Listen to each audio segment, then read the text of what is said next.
I'm JP Tuesday. And I'm Kiki Cannon. As lifelong Disney fans, the work of countless talented Disney creatives have shaped our lives. Now, as the Disney catalog expands, we're taking a journey through film and television to discover if that spark that shaped us as children lives on in adulthood. Does your favorite Disney media still cast that same spell? Join us as we find out. We are Rewatching the Magic. Hi, Kiki. Hi, Tuesday. Today we are going to be talking about a Disney animated movie that features a lot of songs by Lin-Manuel Miranda. But before we get... No, I can't take the earworms. No. Yeah, but before we get to that, we need to talk about Bruno.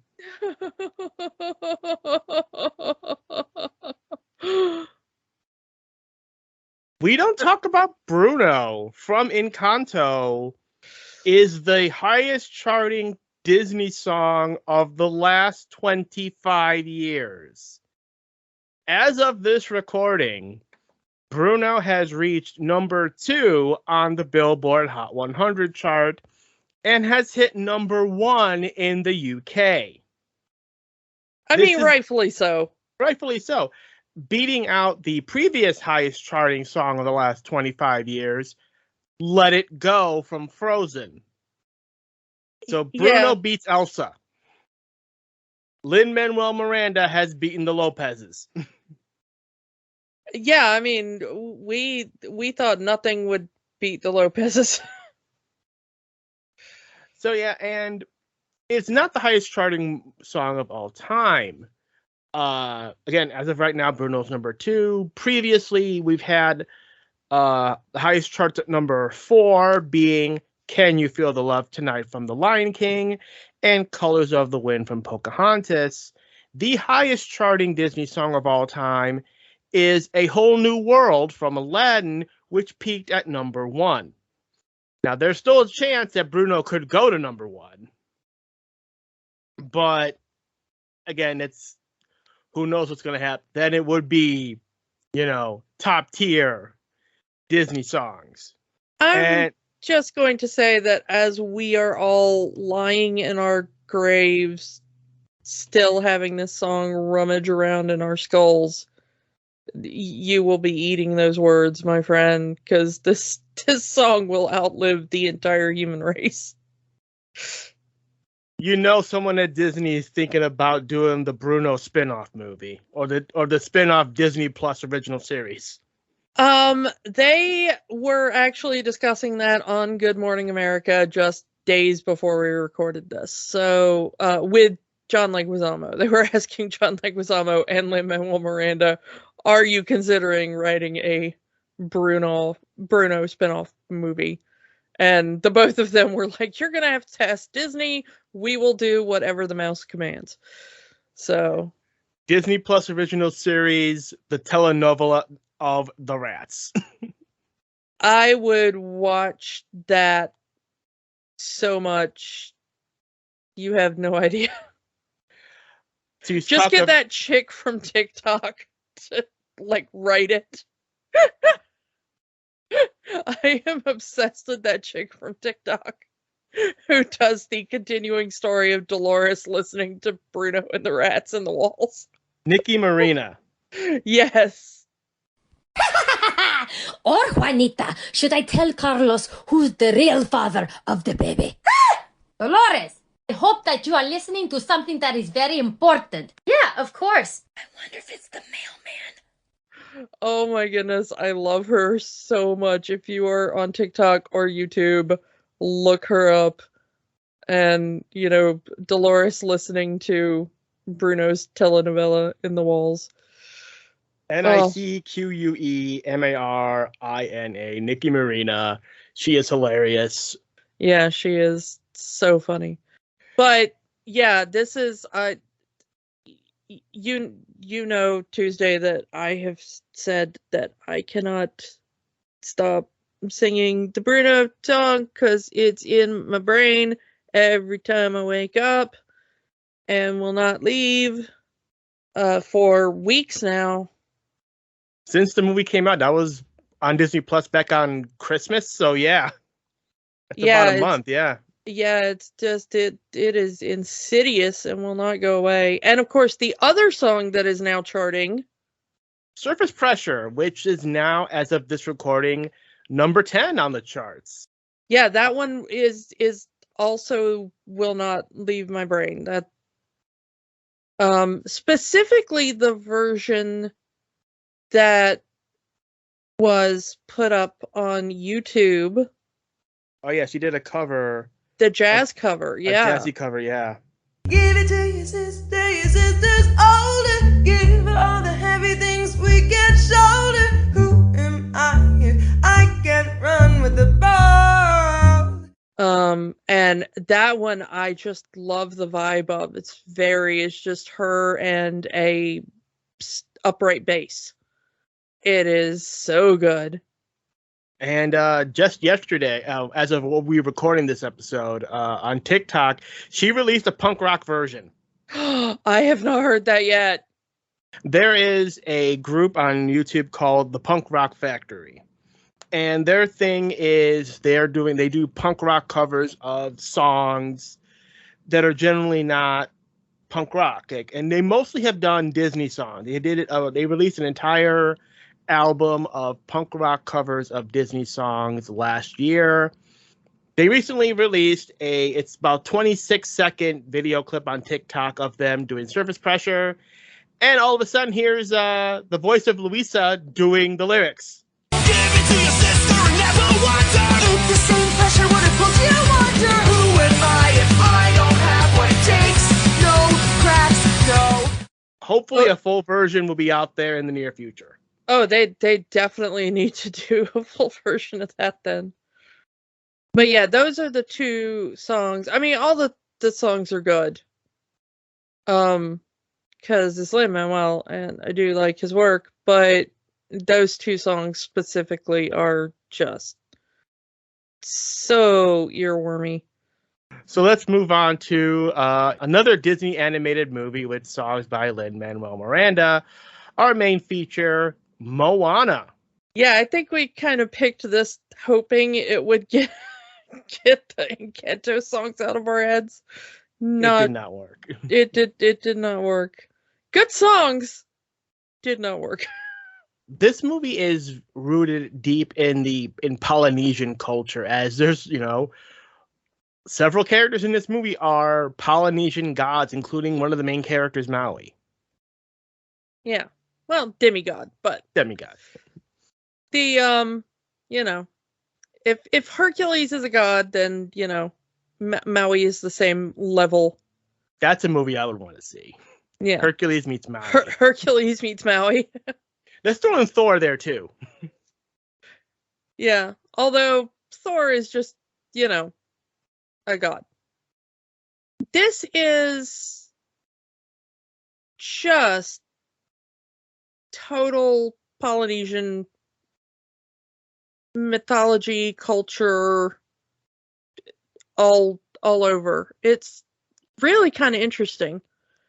The directors were trying to do another thing. It's the same team that directed Princess and the Frog, Clements and Musker. We've talked about them before. And then they tried to do something totally different. They tried to get a hold of the rights to the Terry Pratchett novel Mort. They were unsuccessful. I am so very glad of that. Disney's Discworld. Please no. If there is anything I am a fan of more than Disney stuff, it is Pratchett stuff. And I would very much like the two of those things to never, ever, ever mix. Don't you want to meet these characters at Disneyland? No. Never. If there is any two things that would mix like oil and water, it is Terry Pratchett and Disney.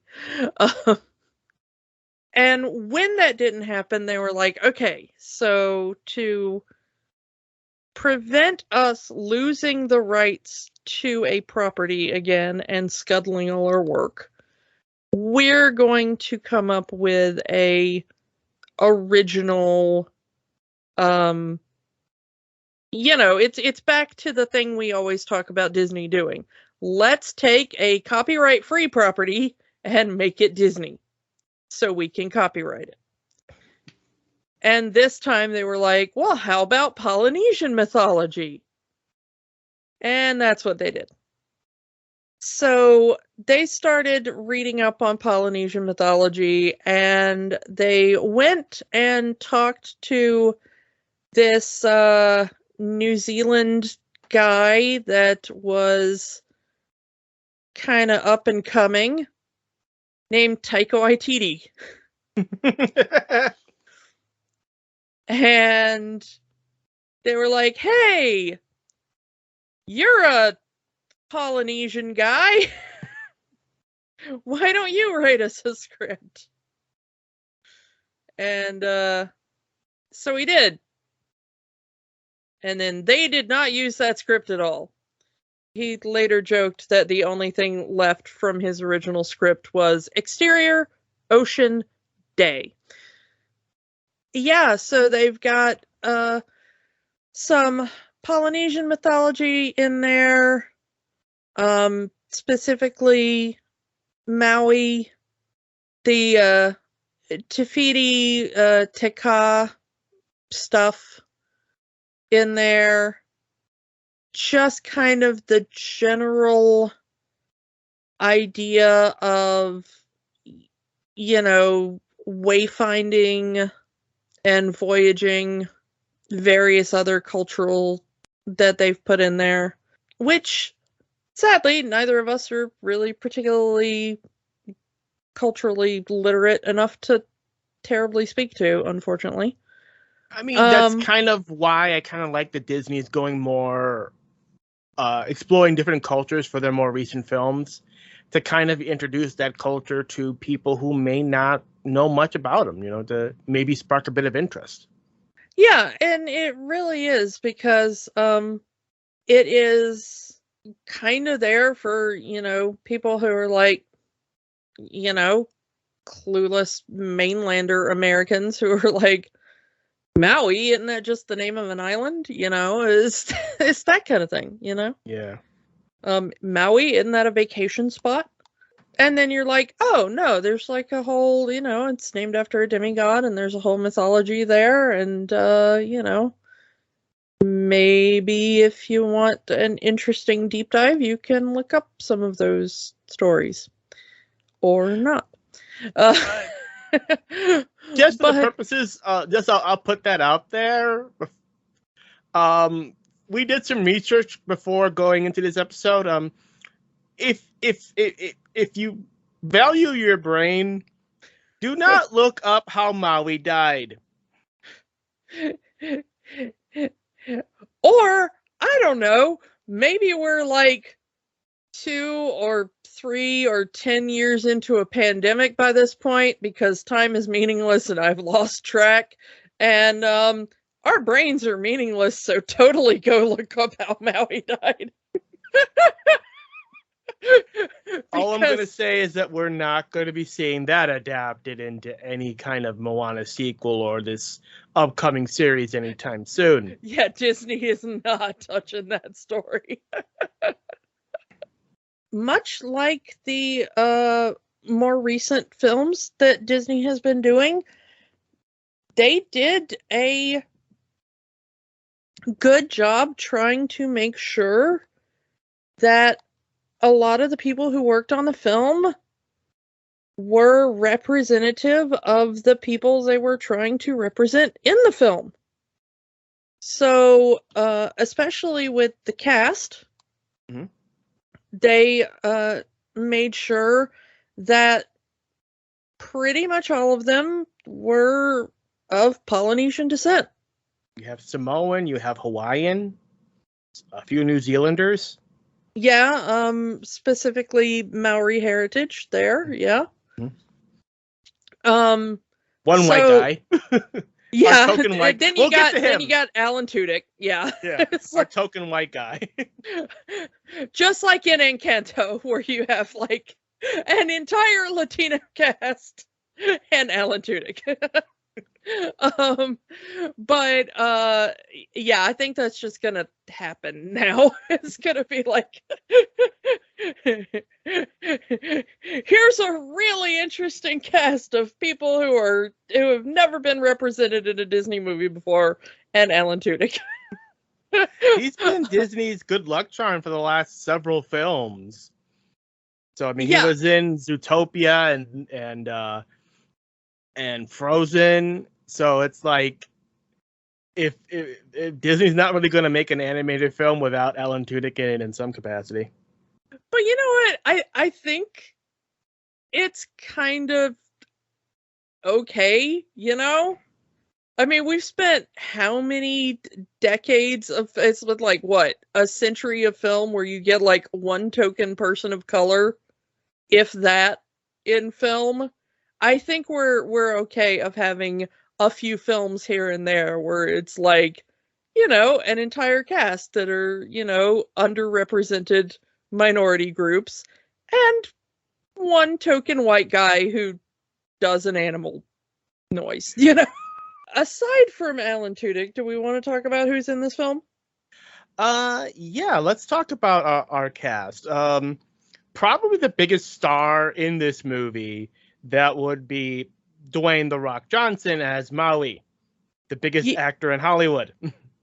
Yeah, he was definitely the stunt cast, at least for most audiences. I think he probably had the most international appeal, because everybody loves professional wrestling. Definitely got that, but of course, Maui, and I think the thing that surprised me most was not that he was cast in this film, but that he had a song in it. I mean, the Rock has sung in wrestling. Yeah, he's done music before, even before he became an actor. And of course, there's the big song with Tech Nine that he did last year. It's about drive, it's about power. We stay hungry, we devour. Put in the work, put in the hours, and take what's out. yes, but I remember the wrestling song ones, you know?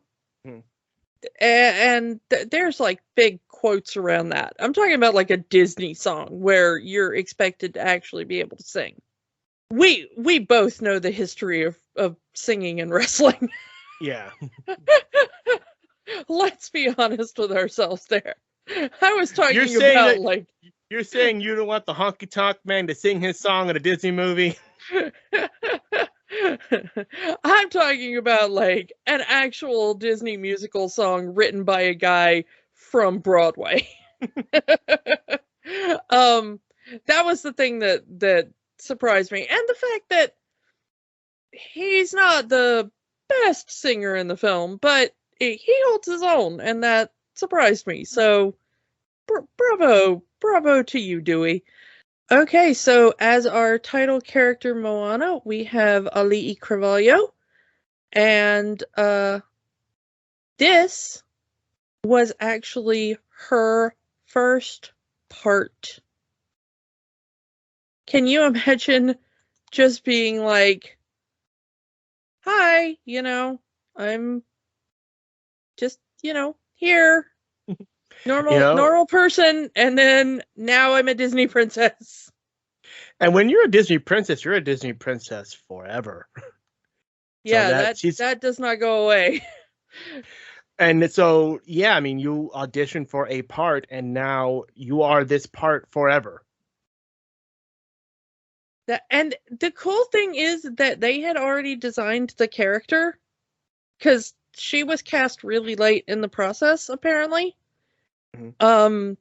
Because they had so many people audition, and she was cast right toward the end because they were having trouble whittling it down. So they had already designed the look of the character, and then she got cast, and they were like, "Here's what the character's going to look like that you're going to be playing," and they were like, oh, we accidentally cast a person who looks exactly like this character model.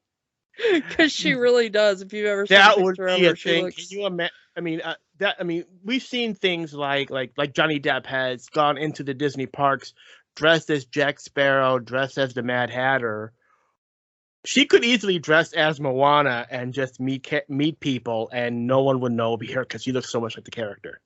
Yeah, she has actually done... She did a couple of things when the movie came out where she kind of dressed up like Moana and did some like hula dances and stuff. So there's actually some video out there of her like in very similar costume to Moana and stuff, but like for like not like in the park being like, you know, stealthy about it, but like you know, for like official events and stuff where they're like, and now, you know. But yeah, she really did. The cool thing is that when they did the Hawaiian language dub of the movie, she also did the voice of Moana for that. So playing her grandma, Tala, is Rachel House, and she's gonna be familiar to Marvel fans as the character of Topaz from Thor Ragnarok. The Grandmaster's right hand, yeah. Yeah, she's the bodyguard for the Grandmaster that keeps trying to melt people in the melt stick. And also she did voice acting in the film Soul for Pixar as the character of Terry. So, you know, she keeps coming back to Disney, but she has, I kind of do wonder if she might have been recommended by Taika Waititi when he was working on the film still, because she works with Taika Waititi a lot because she's also a New Zealand actor. She's a Maori actor, and so she works with him because he uses a lot of Maori actors in his work. That's a thing, and that's how she ended up in Ragnarok.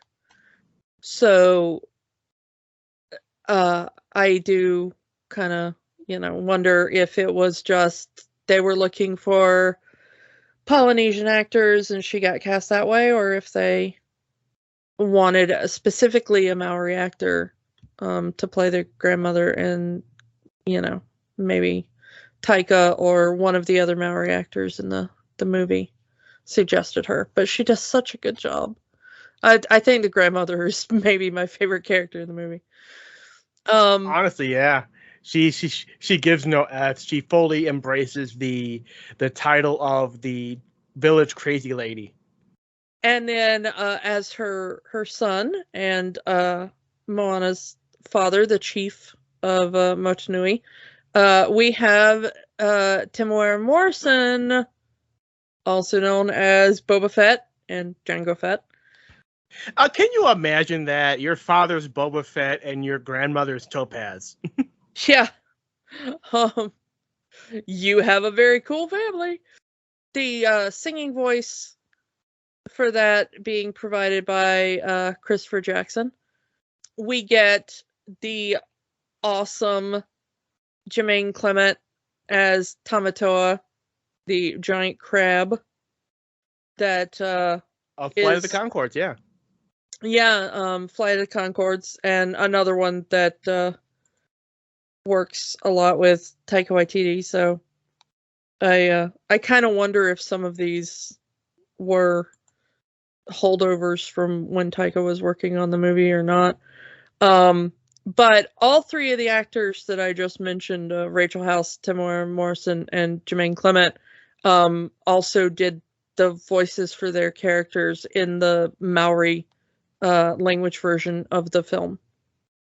And then as Moana's mother, we get Nicole Scherzinger, which was interesting to me.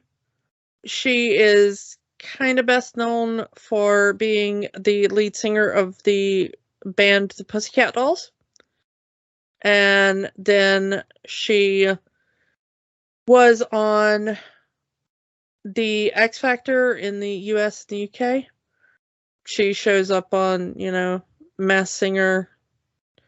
She won Dancing with the Stars, those kind of things. But the reason why I kind of, when I was watching the film and I was like, okay, I kind of recognize all these things. But then her name came up and I thought, there's all these Polynesian actors in the movie and everything. And that's how I found out that she's Hawaiian. And I did not know that about her, yeah. Born in Hawaii, but grew up in Kentucky. As you mentioned, she's native to Hawaii and did the Hawaiian dub of her character. Yeah. So that is really cool. I think it's because of the last name. You don't really identify that with being a Polynesian. Yeah, but one of her names is Alikolani, so that is kind of in her name there. So that's part of her Hawaiian heritage there, And then, like we said, Alan Tudyk. Then you got your Alan Tudyk. Have some candy. Yeah. Who is not only Hey the Rooster, but also the man who suggests that they eat Hey the Rooster. Which I love. But this film also, I'm just gonna mention it now because I have to mention it.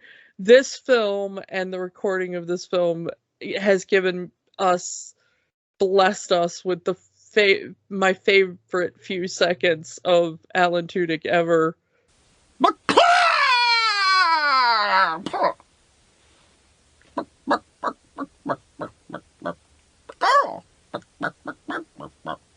I went to Juilliard. I just love that moment of just chicken noises. I went to Juilliard.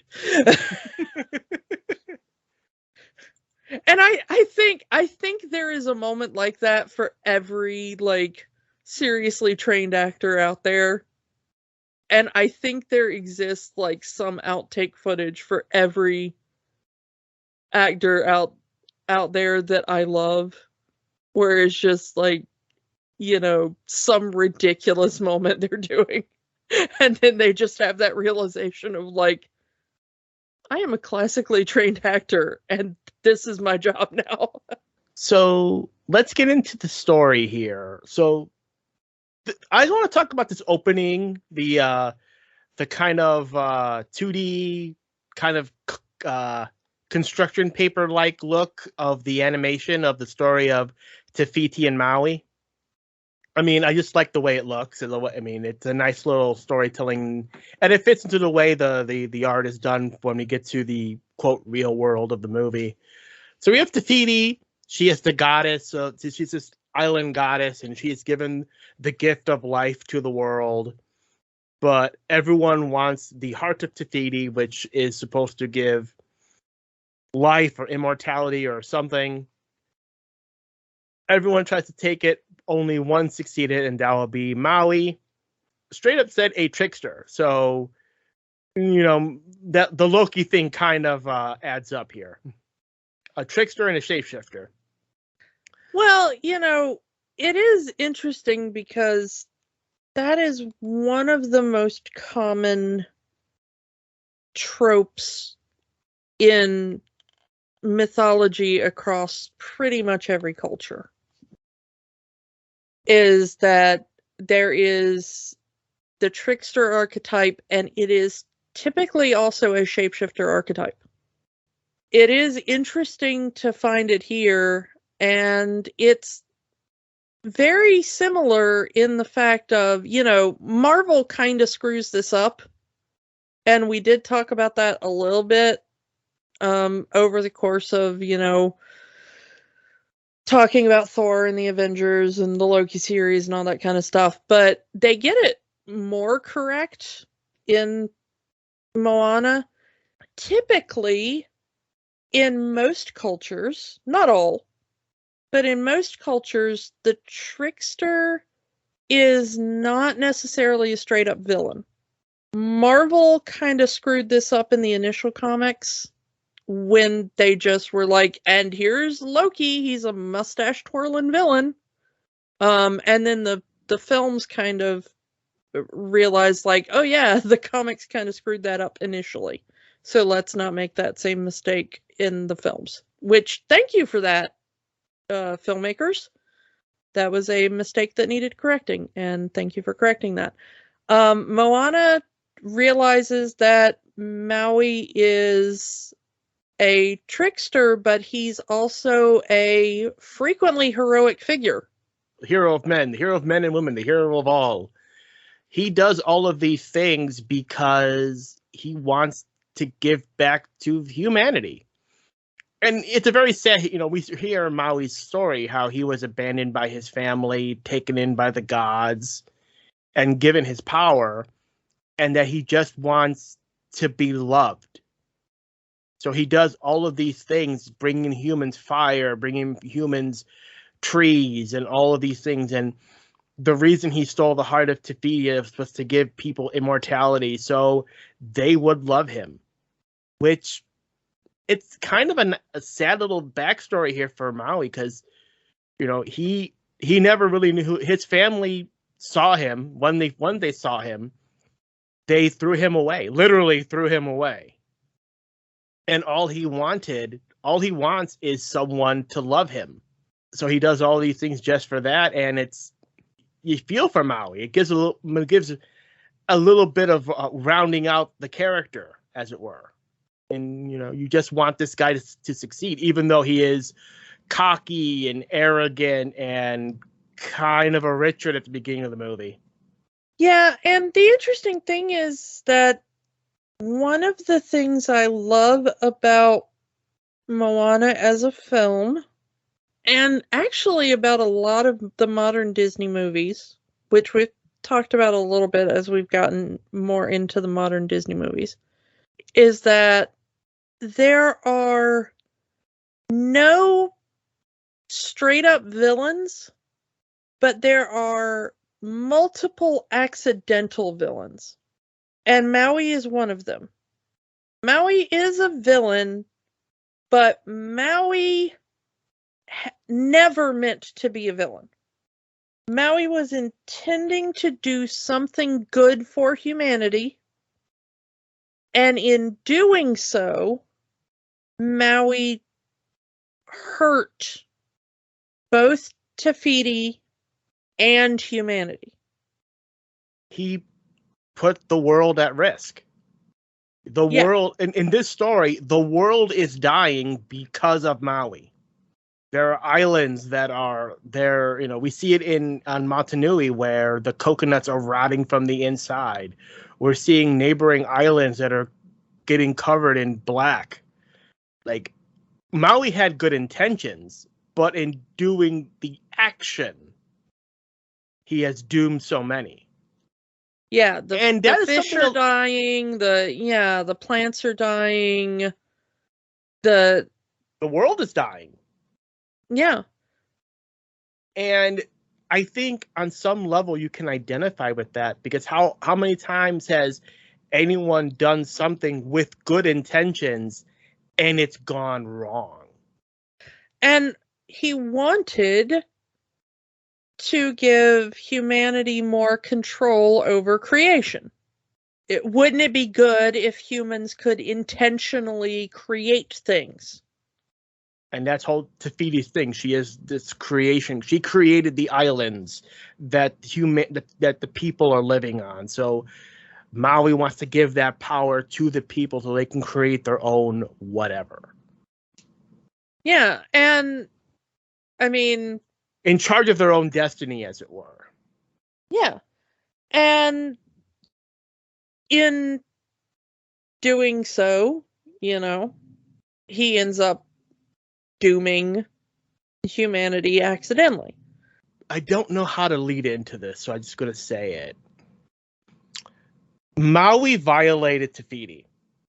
Am I wrong? I mean, you're not.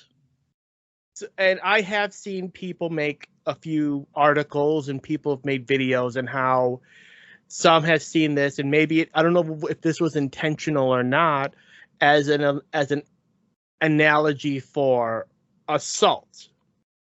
Now, I don't know if that was intentional or not, but a man sneaking up on a female presenting character, taking a personal item of theirs just because he could.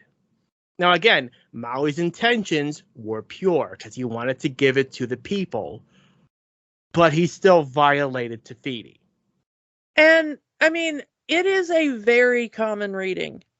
And it's, it's pretty much there. And it is, I mean, let's go ahead and skip to the end here. It is very meaningful, while there is a fight scene at the end, because they do not know at first that Te Fiti and Taka are the same being.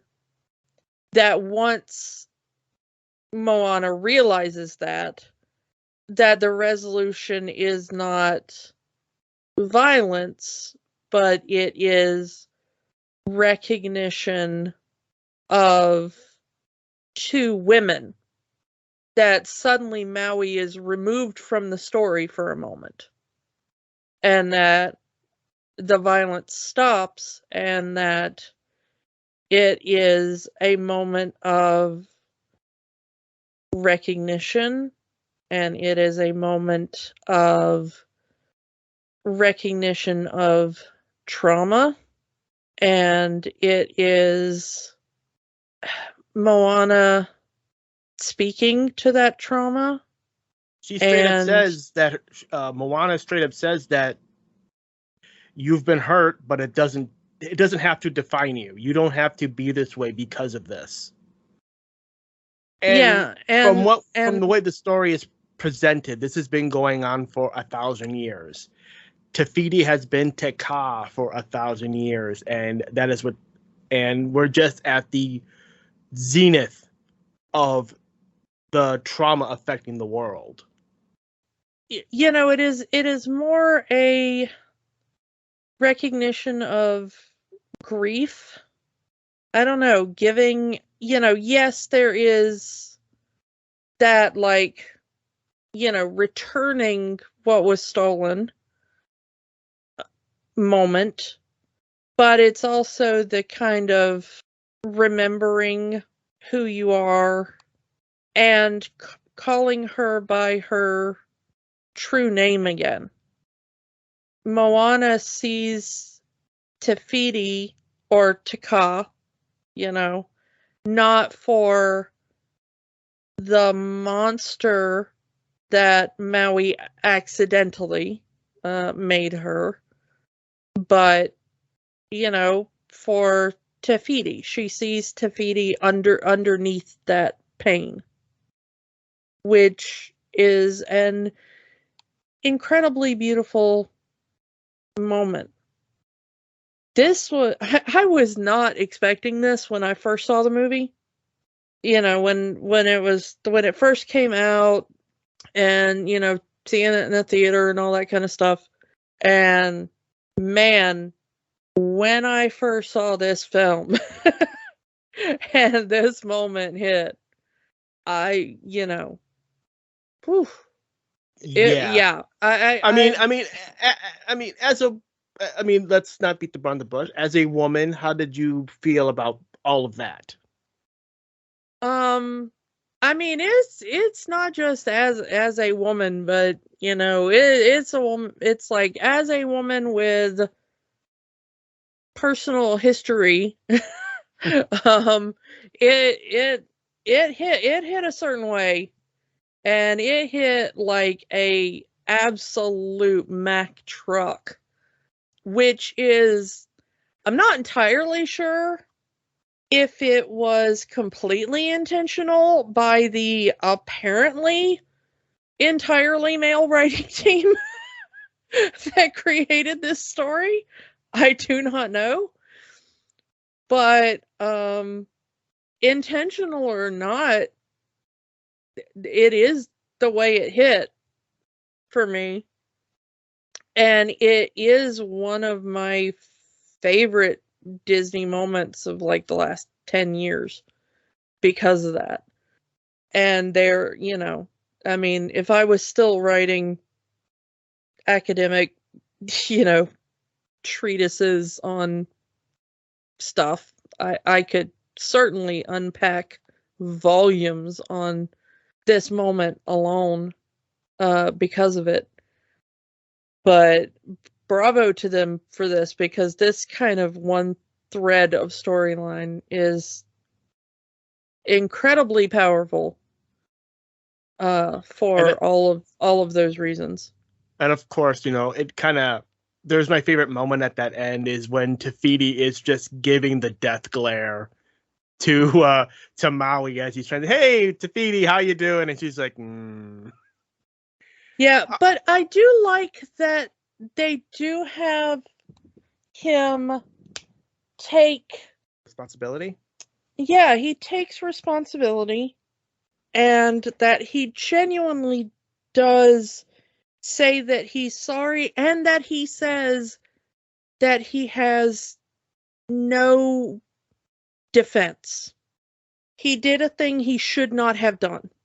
He doesn't try to mitigate it with, but you see, I was trying to do something nice for the humans, and, once he realizes the damage he caused, he doesn't try to mitigate it. I screwed up, that is on me. I take responsibility, end of story. And that seems to be enough for Tafiti, because she fixes the broken hook. Yeah, and I think that she does realize that he has learned a lesson and that he did not do so out of malice or greed initially. I think if he had, it would have been a different story. Yeah, I mean, like I said, he did it because he was trying to help humanity, and in doing so, doomed the world, and was, banished to an island for 1,000 years. But throughout the course of the movie, Maui learns, Maui gets that bit of humility because, number one, he finds out that the chosen champion of the ocean is this teenage girl who's never sailed a boat in her life. And on top of that, and then he has to follow her throughout this entire adventure. And then it's also the sacrifice that he abandons her because she doesn't listen to him. But at the same time, he goes back, sacrificing his own power just to make sure, because at the end of it, throughout this whole movie, you're thinking the prophecy says Maui must return the heart of Tafiti. But it's at that end where they realize it's not. Moana has to do it. And it's Maui that sacrifices his own self, his own life, his own power to make sure Moana gets there and returns the heart, and all of this stuff happens. And at the end, he's cool with it. There's peace there. It's like, he goes through the whole thing, without my hook, I'm not Maui. And even though Moana is trying to tell him, you don't need the hook to be Maui. And at the end, he says, hook or no hook, I'm still Maui. So there's that little bit of humility, that look into his own self to say that whether I have my powers or not, I'm still Maui. I'm still this person who will do anything for humanity. And it's a nice little lesson learned there. And then again, he apologizes to Tafiti, and she, forgives him and gives him back his power. It's a nice little moment. I think that there is something interesting that happens right at the end, which is and I didn't personally notice it until this watch through. You talk about Maui's sacrifice and how he abandons Moana because he wants to keep his hook and his hook is damaged, and then he comes back. And he comes back at the end and he fights Te Kā, and his hook is damaged, and he realizes, like, okay, I'm not Maui of great power anymore. I got nothing left, but Moana needs to get to the top of this mountain and return the stone.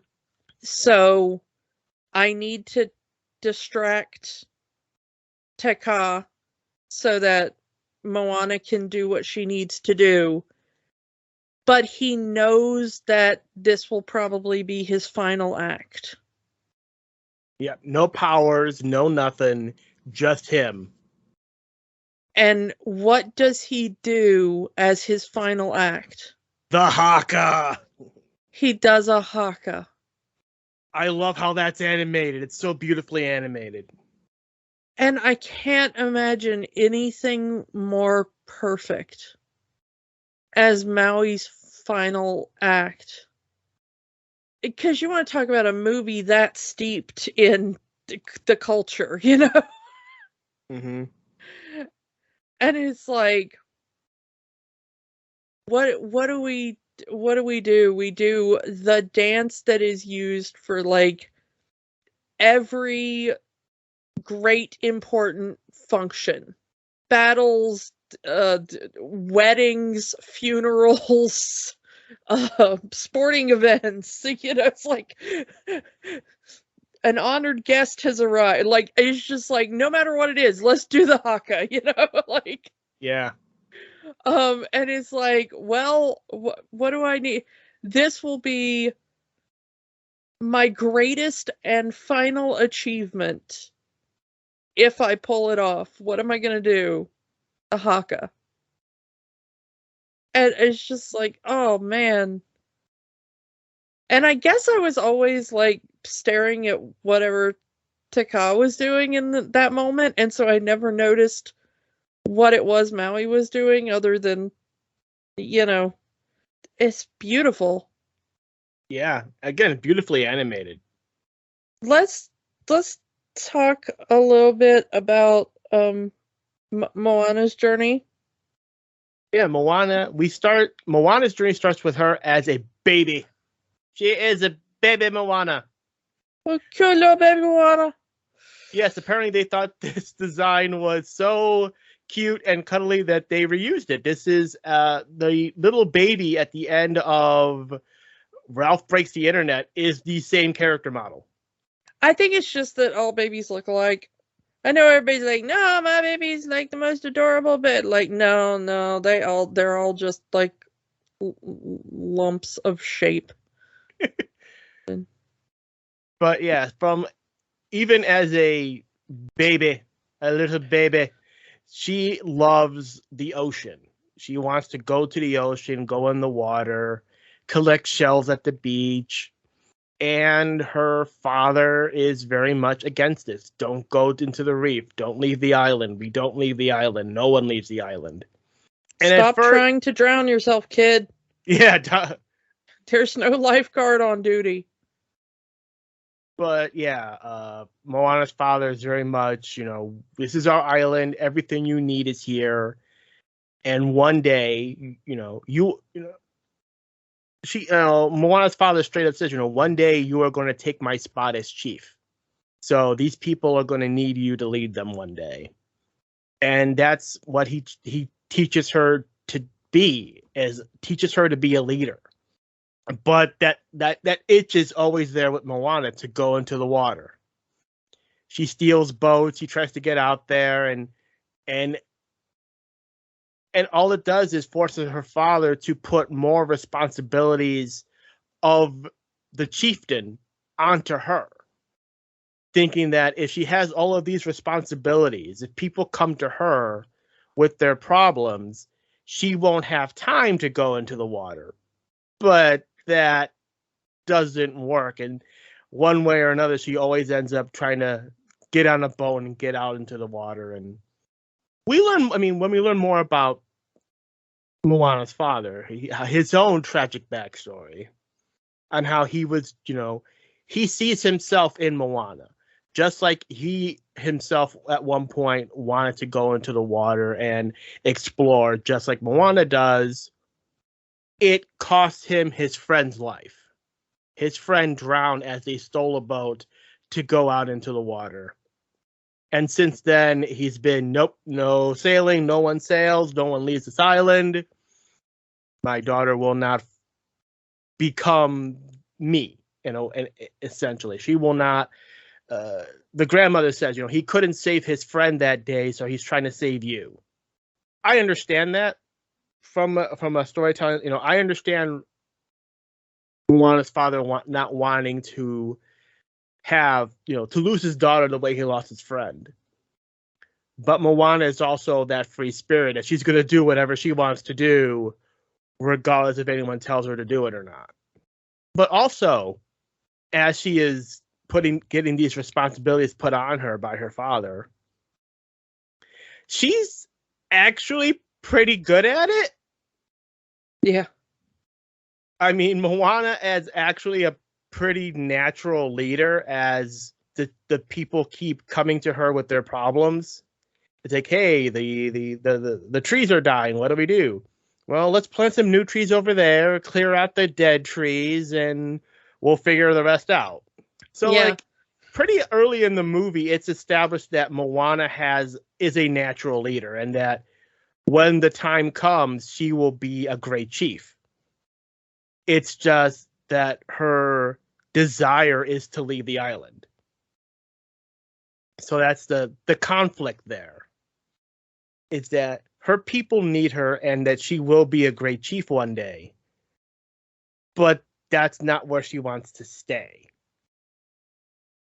And that gets a lot of people upset with her. Mostly her own family. Yeah. I think that Chief Tui is, interestingly, another one of our accidental villains. Because you can definitely tell that he wants the best for his daughter and his people. And you can absolutely understand where he's coming from. But he also, not to compare it to another Disney Ocean movie, but he comes off a little bit like King Triton, Mm-hmm. As like, maybe just listen to your daughter a little bit. She might have a point here. He doesn't quite come as close to losing his daughter as Triton did. Although I guess you could argue that maybe Triton did sort of lose his daughter more permanently. Because depends if you cut the sequels as canon or not. Yeah. But the problem being that the direct conflict is that Moana definitely started off more reserved and with simple good ideas. Let's go just a little bit beyond the reef. Let's try fishing just a little farther out. Let's try just changing slightly some of our traditions. And, granted, mystical quest aside, maybe if he'd have listened to those things, she may have been content. Probably, still the mystical quest and the whole, dying world thing probably would have still intervened, but the problem being that he still ended up being the accidental villain who almost would have doomed the world, because there comes that point where he finds out, like, oh, she found the cave full of boats. She might try to take one. I'm going to go burn the boats down. Well, what would have happened had he burned those boats? He probably would have doomed the world. There's a thought in my brain that maybe at one point Tui was meant to be the champion. Because he also, since there's so much of that rebellious streak in Tui as a young man, wanting to go and explore like Moana does, but the death of his friend changed his desire, you know. It's not too far-fetched an idea. I mean, maybe. But it's also when he's confronted with the heart of Te Fiti. The ocean gives Moana the heart of Te Fiti, and he literally throws it away. There's the thing that will save the world, and he's throwing it away because he can't see the bigger picture in that moment. Yeah, he's too scared. Yeah. And honestly, if it hadn't been for Grandma choosing that moment to die, the world would have been doomed because this one guy decides to burn all the boats, Mm-hmm. Grandma here is like the best character in this movie. I'm sorry, she is. Yeah, she's great. I love that she's like, I'm the village crazy woman. I just get to do whatever I want. How do I apply for that job? To be the village crazy lady that gets to do whatever she wants and say whatever she wants? Yes.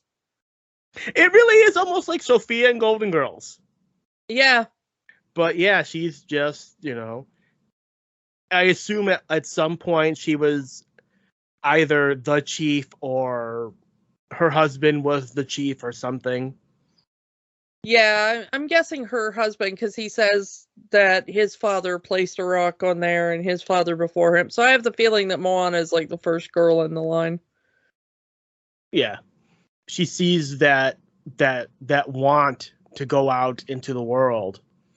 And she seems to be the only member of the old generation that remembers when their people used to be explorers. It's possibly why she's seen as the crazy lady, because she's the only one that remembers that past. The only person on that island who is old enough to remember the old days. She even says her tattoo is that of a manta ray, because when she dies, she wants to come back as a manta ray and explore the oceans. Everyone else sees as crazy because, hey, everything we have is on the island. Why don't you want to be one of the island animals and stay here forever? So the story that the grandmother shows Moana just before she's supposed to have this ceremony and ascend as chief is that the grandmother shows her this cave that has the backstory of her people, and it's been sealed up, but it has all the ships in there, and the grandmother says that they were voyagers until Maui stole the heart of Te Fiti. Mm-hmm. And then because of Teka, so because of the volcanoes, the ocean became too dangerous. So the volcanoes brought the monsters, and now the ocean is too dangerous. That was 1,000 years ago. So this cave and these boats have been sealed up for 1,000 years. Still in pretty good condition for a 1,000-year-old boat, True. But and that's salt water in that cave. Oh yeah. So the thing is that the grandmother, maybe, I guess she's just the latest in a line of people who have been kind of like the resistance, I guess, keeping this story alive so that it doesn't die. And I guess every generation has like the one crazy person that's like, okay, you're keeping the real history alive. Find somebody that's like, the one person who knows. So that means for what? Like 10 generations. This has been hidden from the people. I mean, I know this is, it's Disney and it's mythology and everything, but it's just like, these are really well preserved boats for 1,000-year-old boats. Yep. And I love how her final words to Moana as she's, dying, it's saying, you find Maui, you grab him by the ear and you drag him and you say, I am Moana. You will board my boat and return the heart of Te Fiti. It's like you be defiant. You are defiant to the end and be that way. And that's one of the reasons I love this grandmother character. Of all the Disney grandmas, she's one of my favorites. Yeah. It's like, you be defiant, you be rebellious. I taught you to be that. Of course, the joke is, hello, my name is Moana of Matanui. You killed my father. Prepare to die. But I love that over the course of the film, that phrase changes. She says it over and over again. I will find Maui. You will board my boat. And once Maui abandons her, she says, you know what? I am aboard my boat. I will return the heart of Te Fiti. If no one will help me, I'll do it myself.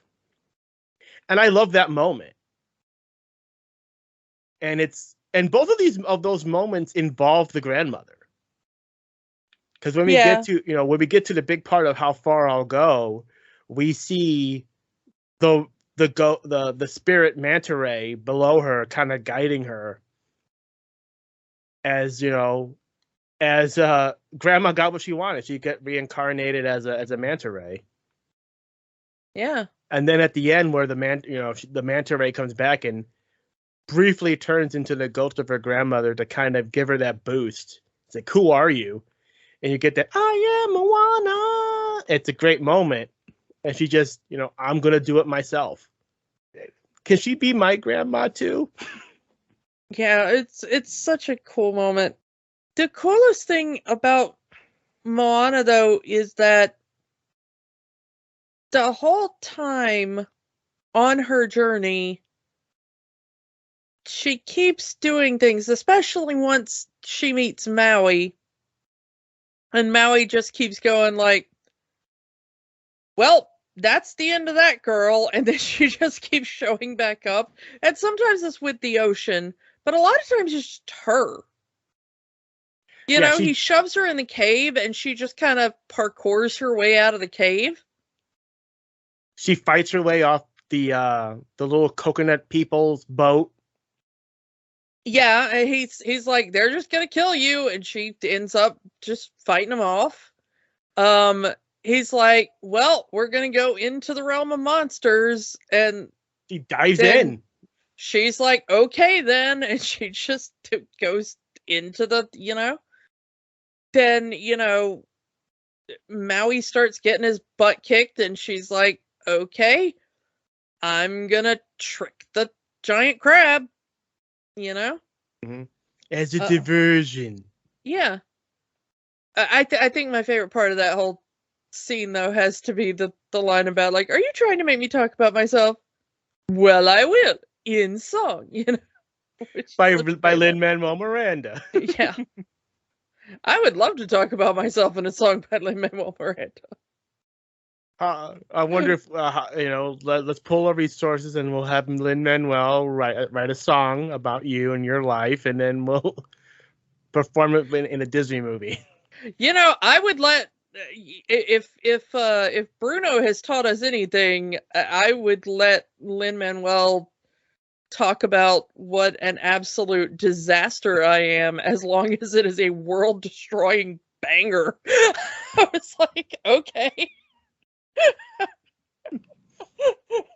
You go ahead and talk about what a complete mess of a human being I am.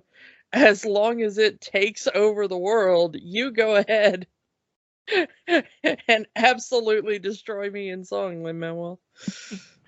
Yep. And I guess our third main protagonist of this story, the ocean. The ocean is sentient and is Moana's friend, and has been Moana's friend since she was a baby. Yeah, I liked the personification of the ocean. I mean, I know that there are ocean gods of all denominations. I would have liked if they had that personification in here, but the ocean just being sentient as a non-speaking character works more in this movie than it would have been if it was an actual physical speaking character. Well, I mean, who's to say that it's not, though? I mean, it doesn't necessarily need to be human shaped to be a personification. I mean, I was thinking, say more of a water god, but again, that's a personal preference. But the way this movie personifies the ocean works more than that would have worked in the context of this story. Yeah, I mean, the thing about like personifying the ocean in that way is like Moana herself is just named ocean because that's just what the word means.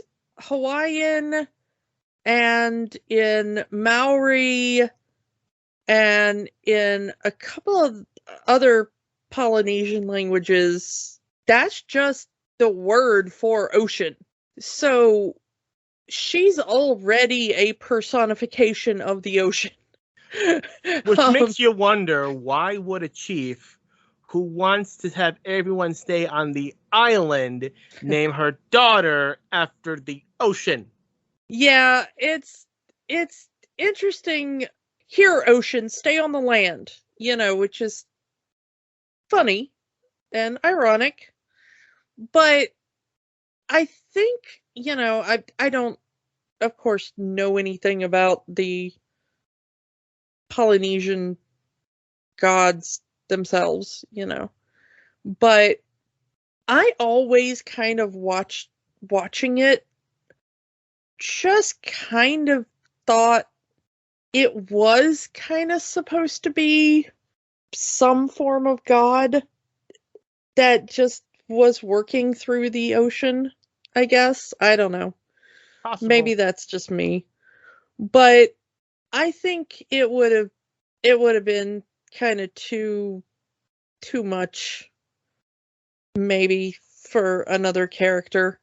The cool thing about it, though, is that I liked that the ocean was just like, no, I have had enough of you people. We are getting this stuff done. Yeah. No, Maui, you're staying on this boat. Yeah. Listen to Moana. No, hey, you're going to stay in this bucket. You're going to stay in the bottom of this boat. Tired of you. The funny thing about Hey and the boat is that recently, completely unrelatedly to us watching this movie, is that recently I have been playing a video game called Raft. I don't know if you've ever played this game. No. But it is a post-apocalyptic game where, like, global warming and now the Earth is all ocean. Oh, it's Waterworld. Yeah, except not awful. And it's just, you start out floating on a raft and you have to survive. The interesting thing is that you eventually now can find animals, including a form of chicken, and rescue them from rescue. You can, get them from islands and put them on your raft and, keep them and farm them and stuff. But the thing is, the AI is not terribly bright. So unless you have prepared ahead of time and like built pens and stuff to keep them properly contained, if you put the animal on the raft and then try to build the pen, the animals will just kind of wander off of the side of the raft and fall into the ocean. And if you don't find them quickly enough, they'll just drown. Oh. And so, like, I kind of was watching this back for the first time since starting to play that game. And, so Hey just, like, wanders off the edge of the boat, like, it's up in the ocean. Moana's like, my chickens! Like, dives into the ocean, trying to keep it from drowning. And I was like, I have had this exact experience in Raft so many times. diving after an idiot chicken that isn't smart enough to know stay on the raft or else you're gonna drown. So yeah. So I felt for Moana deeply in that moment of like, no, you idiot chicken.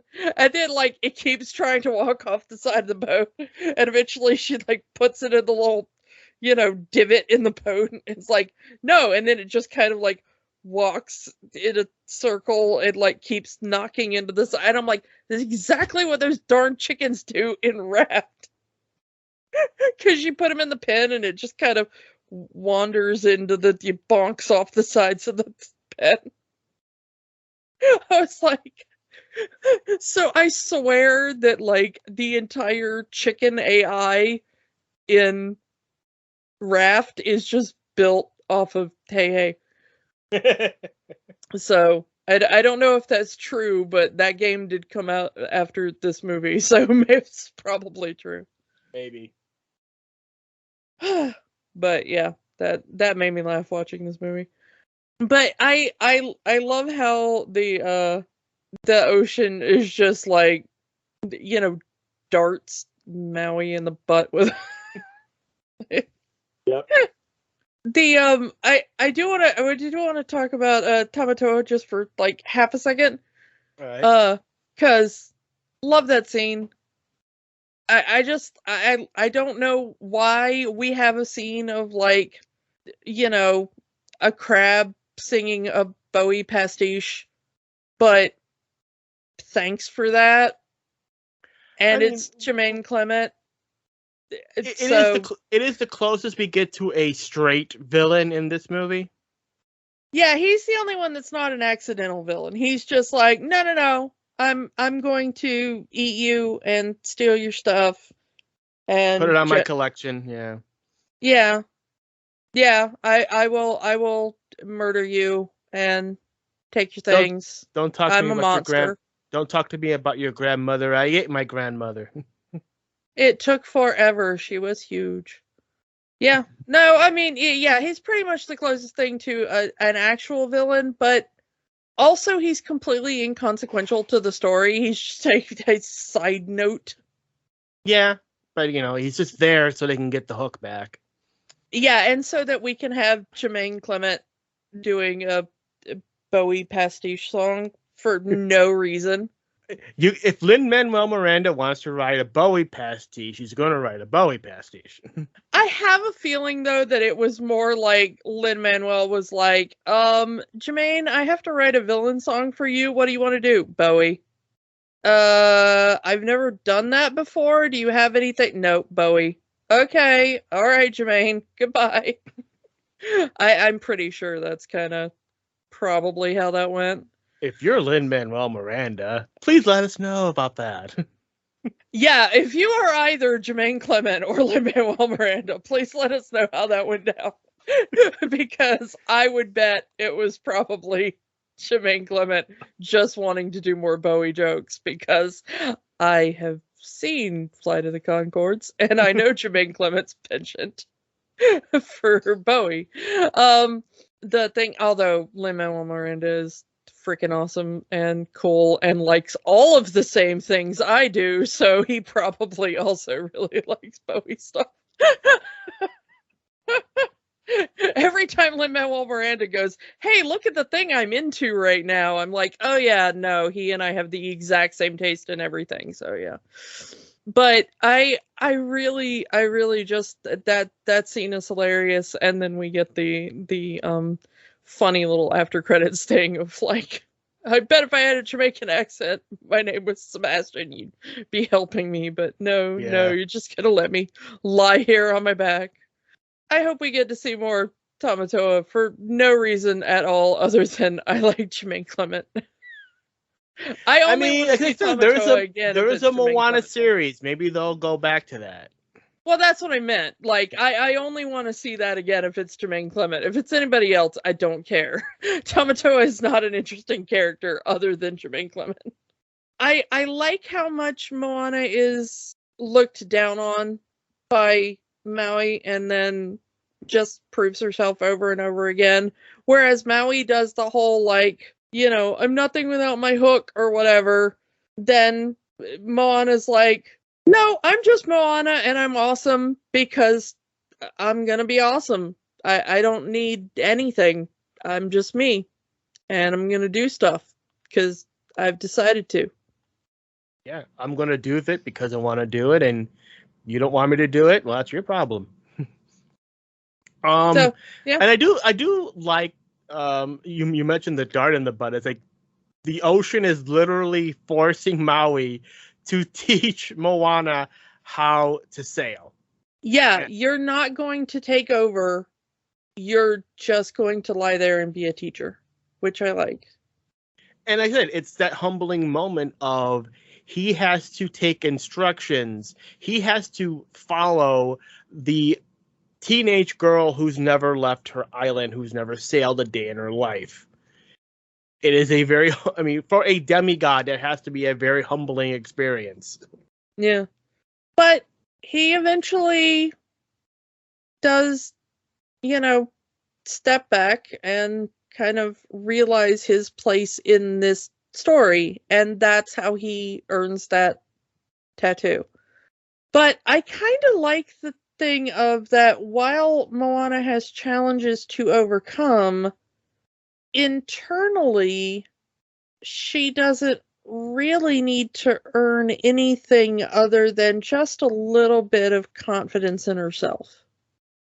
Once they have that first big failure, the first encounter with Taka, and Maui's hook is damaged and the boat is damaged, and and Maui bails. There's that moment there where she is about to give up. She takes the heart, gives it to the ocean, said, "Find yourself another champion. It's not me." And she's about to just go home. And if the world is going to end, she at least wants to spend those last few moments with her family. And she hesitates, right there as the ghost of her grandmother is there in front of her saying, "Hey, if you want to go home, go home." And she can't do it. She cannot, knowing that there's no chance, if she goes back there, she will die. But she cannot bring herself to end the journey. And like you said, she is Moana, and she's going to do awesome things because she is awesome, and sails the boat herself with the heart to do the job herself. And she just needed that realization within herself. Like I said, that confidence boost, that as the spirits of her ancestors sail right next to her, she's going to do it herself. I absolutely love that.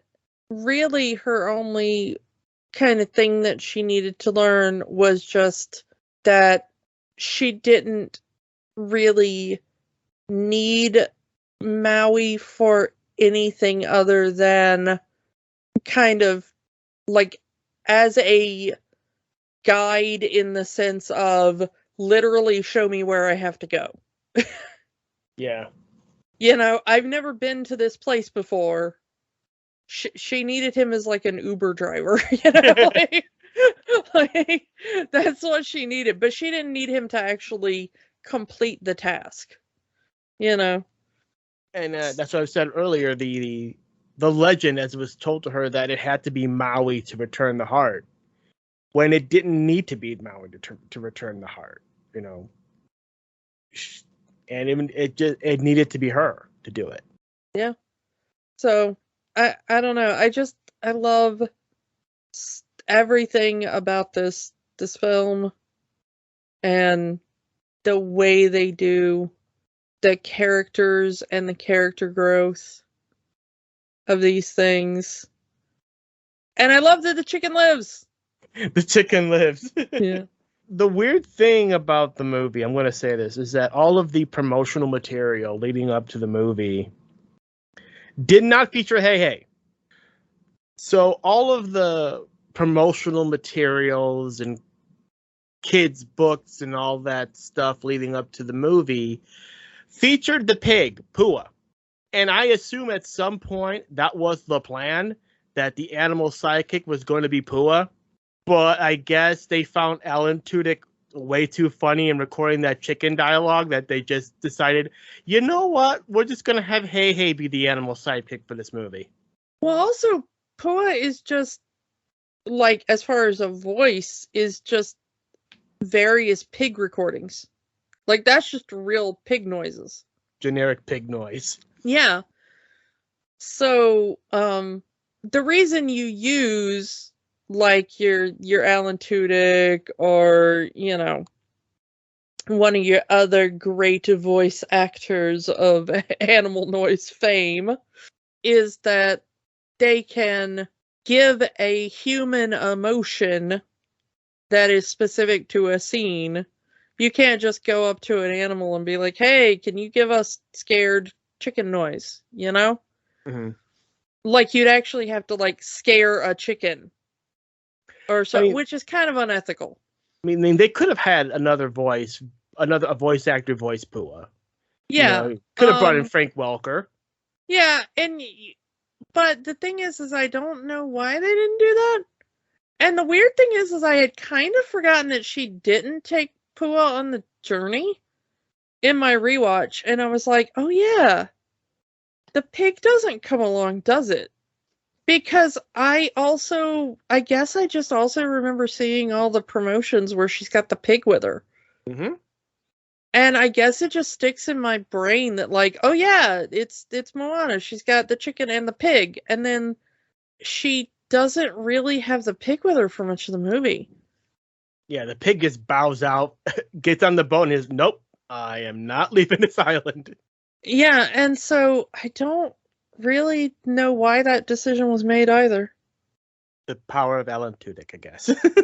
And yeah, I don't, like, did they just be like, hey, Alan, can you snort like a pig, and he just couldn't do that or something? Because I refuse to believe that. I refuse to believe that there is anything Alan Tudyk cannot do. So let's wrap this up here. Does Moana have the magic? Of course, ridiculous question. it really, literally and figuratively, this movie does indeed have magic. This is a really good movie. Definitely one of the best of the modern Disney era. Yeah, there was at least one reviewer said that this was a return to the Renaissance. So it definitely feels like this could be a Disney Renaissance movie.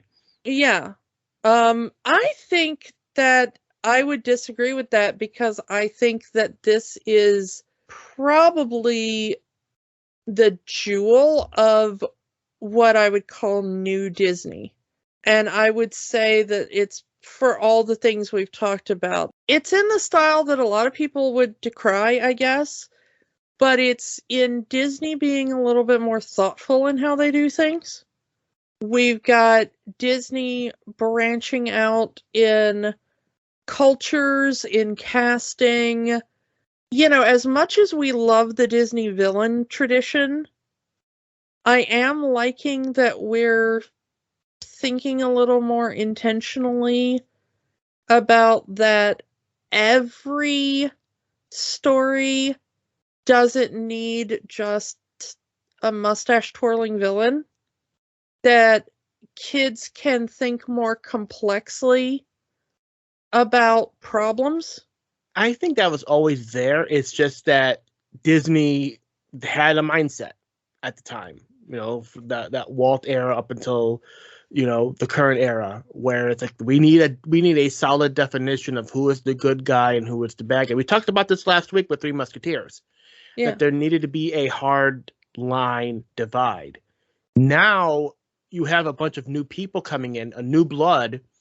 Really, it was the influx of Pixar, where, you know, where we had that moment where the head of Pixar was also running Disney Animation, and a lot of the Pixar people were kind of integrating into the Disney Animation and getting the nuances that were in the Pixar movies. Are you saying that Moana is What If Volcanoes Had Feelings? Maybe. But my point is that you have a lot of new animators, new storytellers that were brought up on the Pixar movies, who are now taking that storytelling style and applying it into the Walt Disney animation movies. But yeah, what if volcanoes had feelings? What if volcanoes had feelings? What if the ocean had feelings? Yeah. But yeah, I would say that this is the Disney formula without feeling formulaic, which is the new Disney to me. The Disney revival era, as some fans have called it. Yeah, and I'm loving it. There's so much to dig into, and it's so good. I think that's all we can say on Moana then. So let's move on to next week. Speaking of Pixar, we're doing another Pixar movie next week. Monsters, Inc. What if the monster under the bed had feelings? Yeah. At least I assume that's what it's going to be about, because this is a first watch for Kiki. That is going to make next week very interesting. Yeah, I don't know how I missed this one. Again, it's another. I have some weird gaps in my Disney watch, but this is one of them. And we'll go through that next week. So yeah, come back next week for Monsters, Inc. And we will talk to you all then. Bye. Bye. Go look up how Maui died.